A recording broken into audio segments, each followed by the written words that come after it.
Absolutely. When I was growing up, I grew up as a Christian, and I used to read some pretty amazing stories in the Bible, and you would see Jesus healing people, feeding people, and I thought, oh, this would really be a great thing to do with my life. And I didn't want to be a farmer, so I thought, I think I like this bit about healing others, and what would that path of life look like?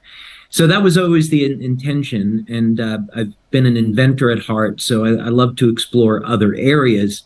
But the past maybe 12, 15 years has been dedicated to stem cell research and looking at how to activate the endogenous stem cells that are already in the human body.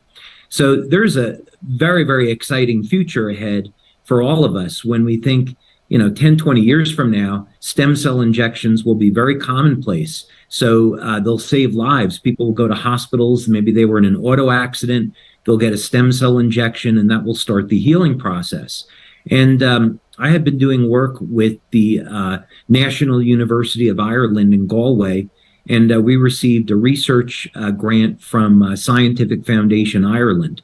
And basically, my proposal was to see if we could activate the stem cells that were already in the body. So instead of giving an injection, maybe we could make the stem cells young and active again and improve the healing. So this would be natural, safe, and hopefully effective.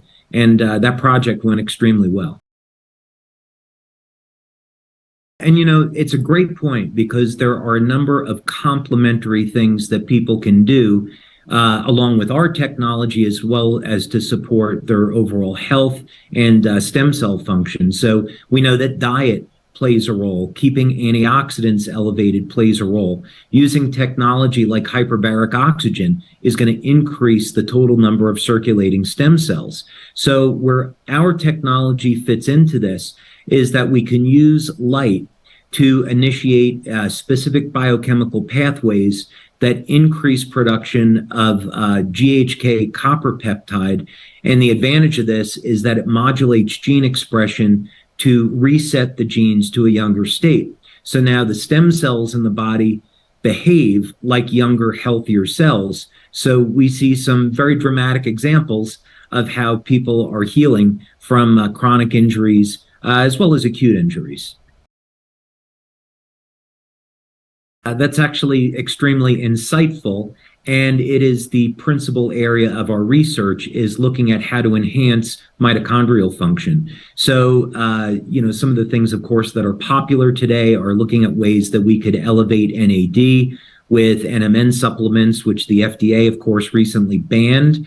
We look at older things that have been around like acetyl L-carnitine and alpha lipoic acid for enhancing mitochondrial function. And then we really focus in on light therapy.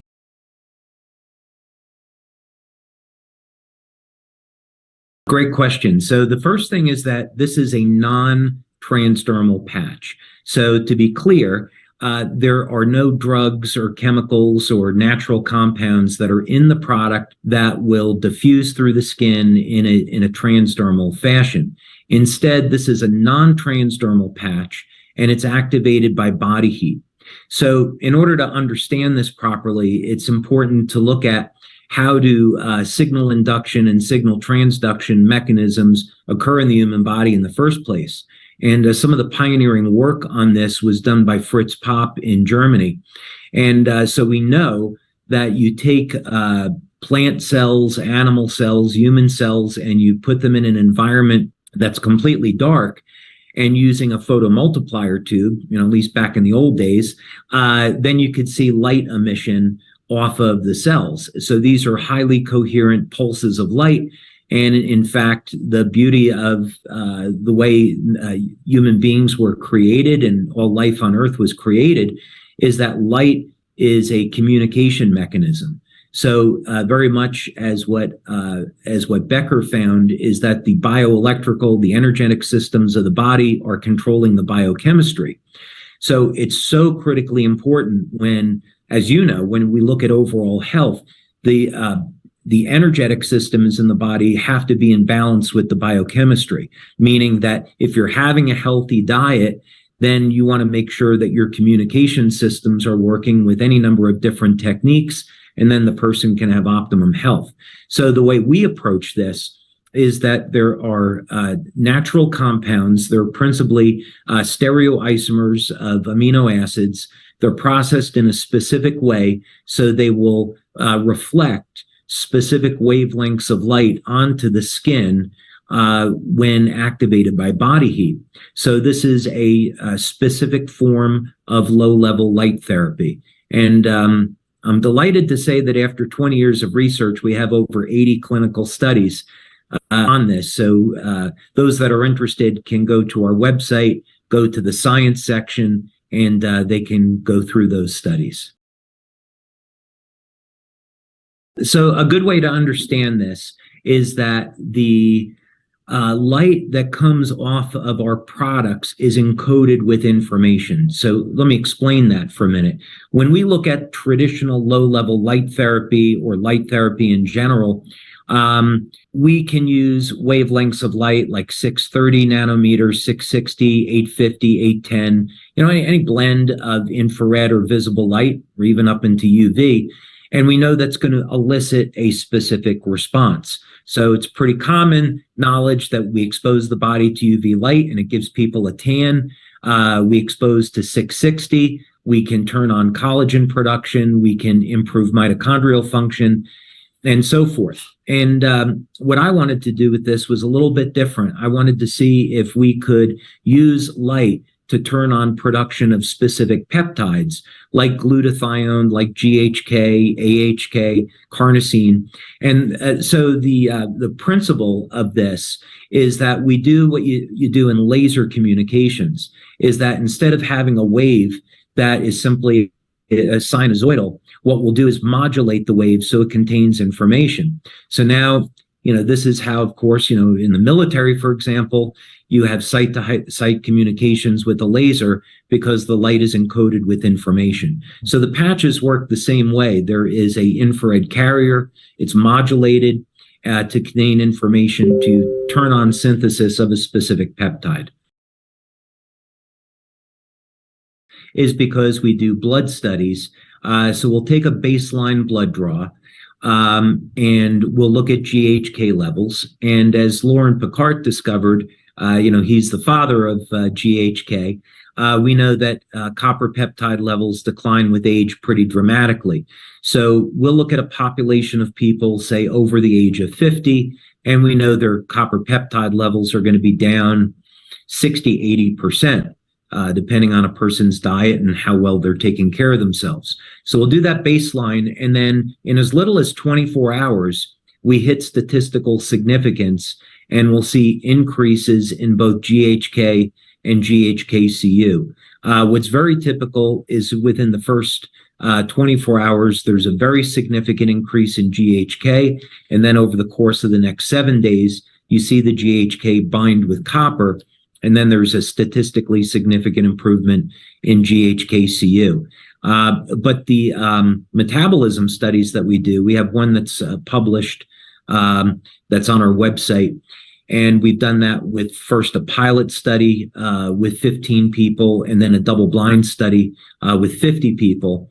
And what that shows, again, the statistical significance is that within the first week of using the product, you see about a 30 to 40% increase in the utilization of amino acids. So the utilization of leucine goes up. So we're going to get enhanced muscle hypertrophy. We're going to see tryptophan increase, so in its metabolism, and that correlates with sleep index that we do, so people get better sleep, and also branch chain amino acids. We see increase in metabolism of those, so people are recovering faster after exercise, and they're healing faster. These products are very good tools, and our message is that it's so critically important for people to build a strong foundation, that if they're going to their healthcare practitioner to get advice on diet and exercise, lifestyle changes, keeping the toxins out, detoxifying regularly. This is so critically important because without that foundation, they're not going to get the best results out of a product like LifeWave. And we see some amazing things, and the people that get the best benefits are those that build up their foundation. So there's a lot to unpack there and talk about. It seems like God created us with the ability to upgrade and deal with all of these challenges. And that's something that is incredibly exciting because it provides some hope that even though we're being bombarded with these synthetic man-made radiations, there are things we can do to protect ourselves. So first thing is that, to give credit where credit is due, Dr. Laurent Picard discovered GHK, he discovered AHK, and without his foundational work, I wouldn't have been able to carry on and do the work that I'm doing. So I'm very, very appreciative to Dr. Picard for everything that he's done. So once we knew that we could elevate GHK with light, designing a product to elevate AHK seemed to be a natural follow-up because the peptides are so similar. GHK, of course, is based on glycine, and AHK is based on alanine. And so this would, glycine is fairly ubiquitous, and it's rather easy to get in the diet, but alanine, not so much. Meat eaters are definitely going to have an advantage over vegetarians or vegans. So if someone was interested in elevating their AHK, which they definitely should be, they might want to look at supplementing with something like beta-alanine because it's very inexpensive and it's easy to come by. So what are some of these benefits? Well, the first thing that you find, which we don't make a claim about, but Dr. Picard is using AHK to regrow hair. It's about equivalent, it's about 10 times more powerful than GHK, and it's equivalent to minoxidil without the hormone manipulation at being able to grow hair. So that in the literature was one of the principal benefits. But what I did with our team was to look at AHK metabolism, and what we thought is that this might be very similar to carnosine, in that you would find AHK in the brain, in the heart, in the muscle fiber, and potentially also in the bone. So we did a bone density test, and we found that we could reverse age-related osteoporosis in women. So that in of itself, we haven't published that study, but the study finished up to statistical significance that we could stop bone loss and reverse it with this peptide. And that was pioneering work because it wasn't previously in the literature that we could find. We also focused on the general health benefits.